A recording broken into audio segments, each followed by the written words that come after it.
Bonjour, dans le cadre de cette capsule vidéo, je vais vous montrer comment on peut utiliser Stream, qui est un site d'hébergement de vidéos, et vous montrer comment on peut utiliser ça pour notre cours, pour enregistrer notre cours, et d'ajouter des activités, des quiz à l'intérieur de vidéos, et de le partager avec nos étudiants.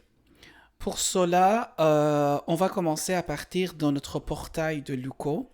Une fois qu'on est connecté, sous la rubrique Mes applications, je vais cliquer sur Office 365. Ça nous amène vers le site de Microsoft. Pour la première fois, vous devez utiliser vos identifiants UCO pour vous connecter à votre compte. Donc ici, parmi les applications, toutes les applications qui sont extrêmement intéressantes, ou aussi je vous invite fortement d'aller jeter un coup d'œil aussi. Donc se trouve Stream. Donc je clique sur Stream. Ici, je clique sur Créer, écran d'enregistrement, et je clique sur Démarrer l'enregistrement. Et comme vous pouvez constater, il y a mon visage aussi qui a été ajouté à droite, en bas de mon écran. Donc, je peux augmenter la taille de cette fenêtre, diminuer, la déplacer. Pour l'instant, je la garde à droite, à gauche, en bas. Et par la suite, je dois choisir qu'est-ce que je vais enregistrer. Est-ce que je vais enregistrer tout mon écran, une fenêtre d'application, par exemple PowerPoint, Chrome, ou bien un onglet spécifique dans Chrome. Donc, pour l'instant, je vais dire intégralité de mon écran. Je clique là-dessus et je vais cliquer sur partager. Donc, j'ai 15 minutes maintenant pour mon enregistrement. 15 minutes. Par contre, je peux faire plusieurs 15 minutes. C'est à peu près illimité dans le stream. On peut faire autant de vidéos qu'on veut. Mais la durée, la limite de chaque vidéo est 15 minutes. Et tant mieux parce que les vidéos qui sont trop longues, donc au niveau pédagogique, il y a moins d'intérêt. Là, je clique sur mon diapo. Je vais aller dans mon diapo. Donc, toujours, je vais décider où je vais mettre mon image, mon visage. Et là, je peux aller dans différentes pages. Donc, présentation, plan de présentation. Je peux le mettre en plein d'écran, si je veux. Et je donne mon cours. Et si jamais je décide dans PowerPoint, je peux aller sous la rubrique dessin. Je peux utiliser les différents stylos qui sont proposés ici pour souligner quelque chose, pour expliquer quelque chose. Et une fois que ma présentation est terminée, je retourne dans mon navigateur, je clique sur pause. Je clique par la suite sur suivant. Et là, je peux voir un aperçu de ma vidéo. Donc, si je ne suis pas content, donc je peux réenregistrer ma vidéo en cliquant sur ce bouton ici. Sinon, je peux cliquer sur charger dans le stream. Et là, je donne un nom comme vidéo stream. Je peux donner une description si je veux.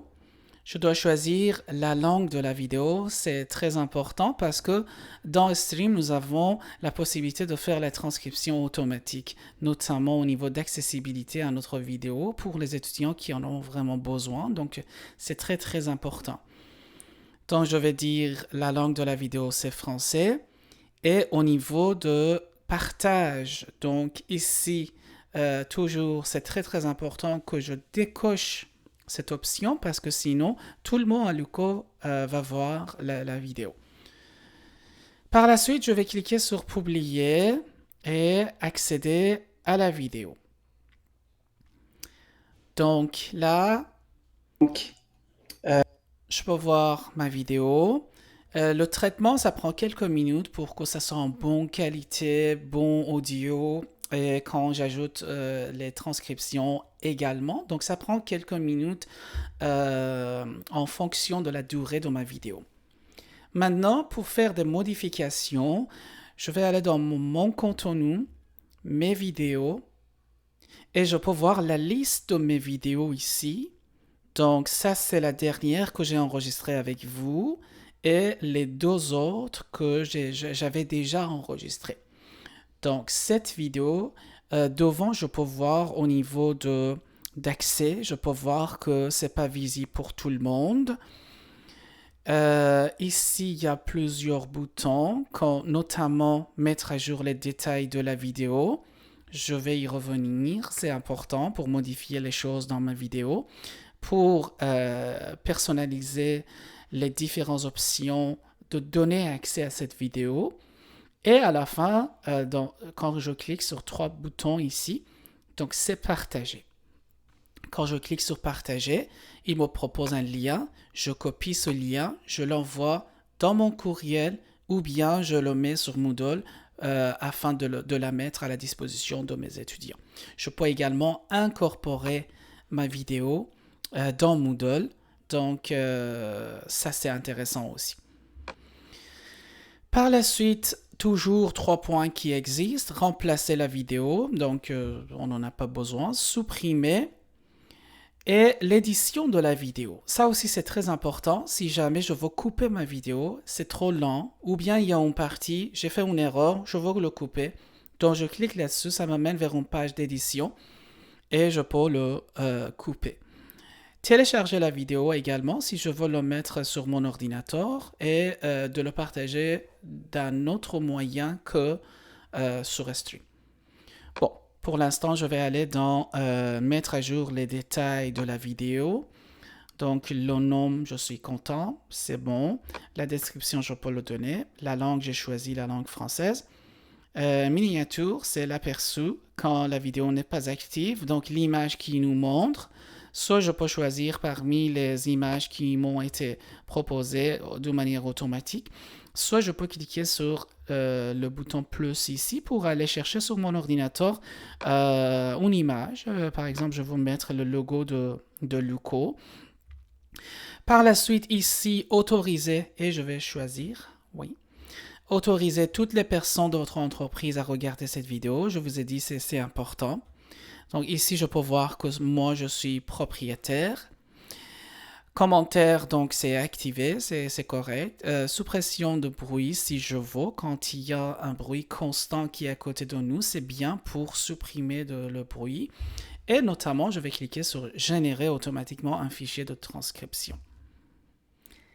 Par la suite, je dois cliquer sur appliquer, mais une fois que j'ai fait ces modifications, je peux encore cliquer sur partager. Je peux avoir accès au lien et je peux partager ça avec mes étudiants. Donc, je clique pour l'instant sur appliquer. Et là, c'est ma vidéo. Toujours, il y a les descriptions qui sont là. Donc, notamment l'accès.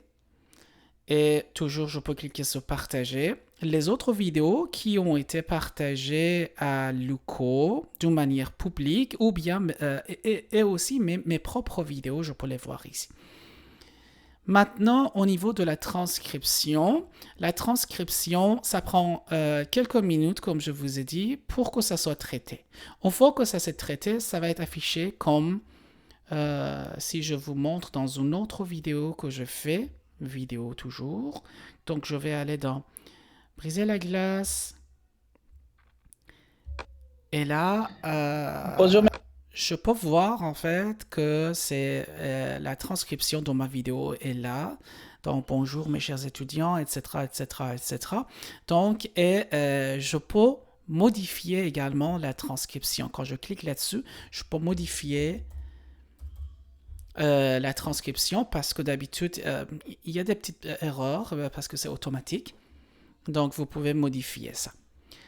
Si on retourne à notre propre vidéo, donc il y a une autre chose qui est très importante, qui est très intéressant, c'est ajouter des interactivités. Donc, pour ajouter des interactivités, je clique sur interactivité.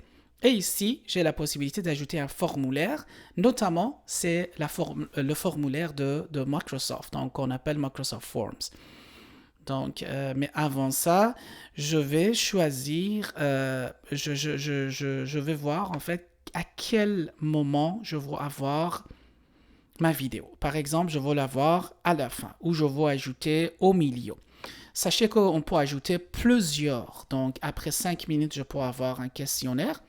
Donc, c'est très important parce qu'on peut voir si les étudiants, ils ont vu la vidéo et comment ils ont appris les concepts. Donc, parce qu'après, on va voir les traces aussi.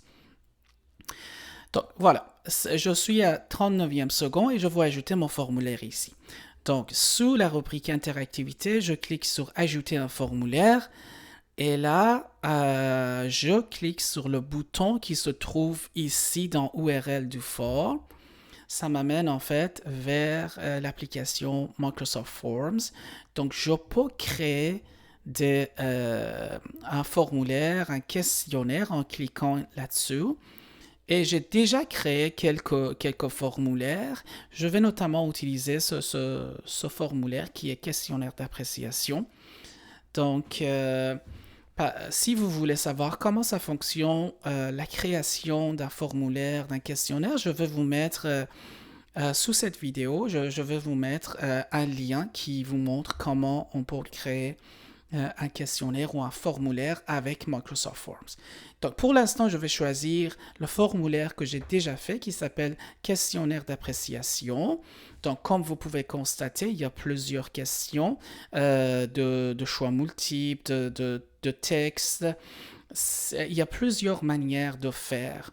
Donc, je prends ce lien, le lien de cette vidéo, je retourne dans ma vidéo et je colle dans URL du Forms. Ici, je dois le nommer. Donc, je vais dire formulaire test.